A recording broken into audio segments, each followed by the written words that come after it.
Tinapay mula sa langit. A daily morning devotion with CRC family.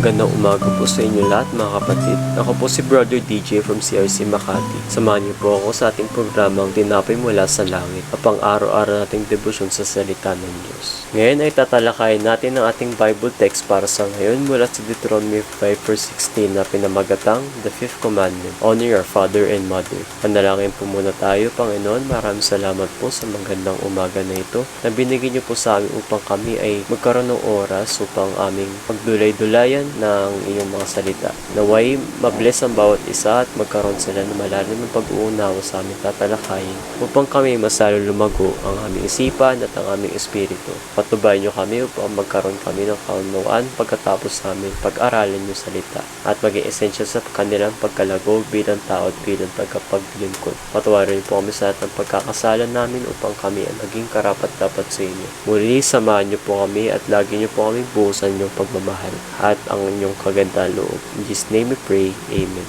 Sabi sa Deuteronomy 5:16, Honor your father and your mother as the Lord your God has commanded you, so that you may live long and that it may go well with you in the land the Lord your God is giving you. Alam natin po natin sa isa't isa kung anong Bible verse na ito at ang mensahe na nanggagaling dito. Lagi natin sinusundan ito bilang mga mabuting anak na ating namagulang at ng ating Panginoon Diyos, kundi ang bigyan natin sila ng honor o may karangalan. Paggalang ng sagan ay mamuhay tayo ng puti.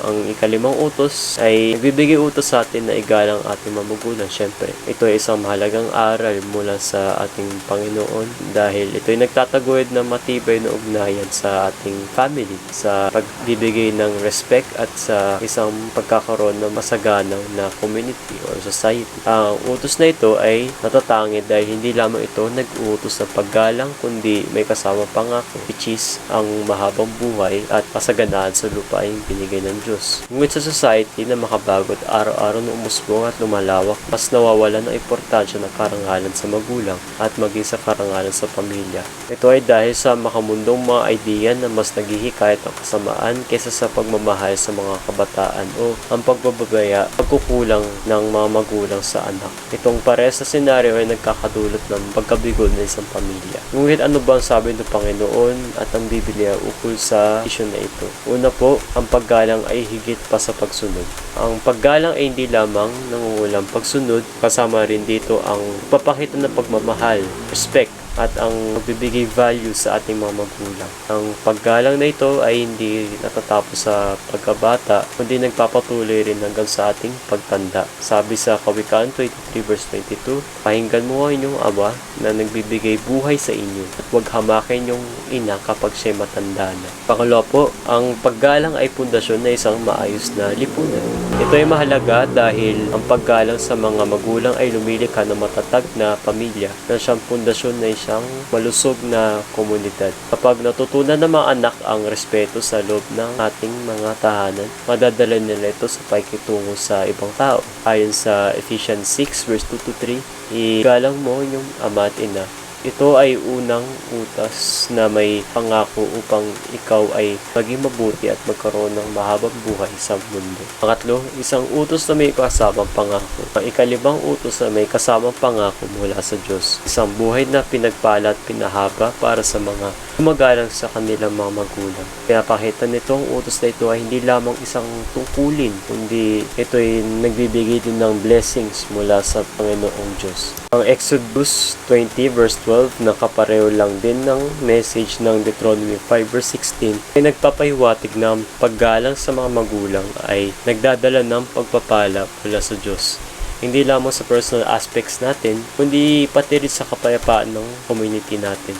Ang pang-apat po, paggalang sa magulang ay pagsunod din sa Diyos. Dahil ang paraan ng ating paggalang sa ating mga magulang ay sumasalamin din sa ating relasyon sa Panginoon. Kung paano tayo magpasakop sa otoridad ng ating mga magulang. Gayon, tayo tinatawag na magpasakop sa Diyos sa pamamagitan ng paggalang sa ating mga magulang. Pinapakita natin ang ating pagkilala sa kaayusan ng Diyos at sa kahalagaan ng relasyon. Ayon nga po sa Colossus 3 verse 20, mga anak, sundin ninyo ang inyong mga magulang sa lahat ng bagay sapagkat ito ay kalugod-lugod sa Panginoon. Panglimang punto, tungkulin ng mga magulang. Bagaman ang mga anak ay inutusang i-respect, igalang ang kanilang mga magulang, meron din namang responsibility na dapat tugunan ng mga magulang, kundi ang palakihin at bigyan ng pagmamahal at tamang gabay ang kanilang mga anak. Sinasabi sa Kawikaan 22 verse 6 na ituro sa bata dapat niyang lakaran at pagtanda, hindi niya ito tatalikuran. Dapat ipakita ng mga magulang ang tamang halimbawa, ituro sa kanilang mga anak ang mga aral ng Diyos, gabayan sila sa dam ng tubig. Para po sa ating konklusyon, ang utos na ito na igalang ating ama at ina ay mahalagang bahagi ng plano ng Diyos para sa pamilya at komunidad. Kaya hindi lamang tungkol sa respeto pagsunod, kundi ito rin ay nagdadala ng promise na tayo bibigyan ng pagpapala at mahabang buhay ng Panginoon. Pamagitan ng pagsunod sa utos na ito, pinapakita natin ang ating pagkilala sa Diyos at ang kanyang kagustuhan na magkaroon tayo ng mabuting relationship sa ating magulang at sa ating kapwa. Parangalan natin sila sa salita, sa gawa, pagkat ito'y kalugod-lugod sa Panginoon at magdudulot ito palagi ng blessings, ng biyaya sa ating mga buhay. Tayo po ay manalangin. Maraming salamat sa mensaheng nagmumula sa inyo, Panginoon. Patuloy niyo po kami gabayan at subaybayan sa aming buhay. Lagi niyo kami ipaalala na kami ay maging mabuti sa ating pamilya at lalo na kami ay maging mapagmahal sa magulang at maging mapagmahal din na aming mga magulang. Thank you, Lord, sa nasasaganang blessings ngayong araw at huwag niyo po kami pababayaan makuha ng kasamaan. Sa inyong awat mabuting loob ang rason kung ba't kami ay namumuhay ng may purpose at pagpala kami palagi sa inyo. Muli, maraming pong salamat at kami ay inyong i-lead sa magandang buhay. Amen. Maraming pong salamat sa pakikipagbahagi sa akin sa mensahe ngayon. Muli ako po si Brother DJ, ang inyong tagapagmensahe ngayong umaga. Manatili po natin maging devoted sa salita ng Panginoon upang lubos na magkaroon ng pagkain ng ating espiritu at hindi tayo magkukulang kailanman. Bagan niyo po ulit bukas na umaga ang ating pang-araw-araw na programa. Maraming salamat po.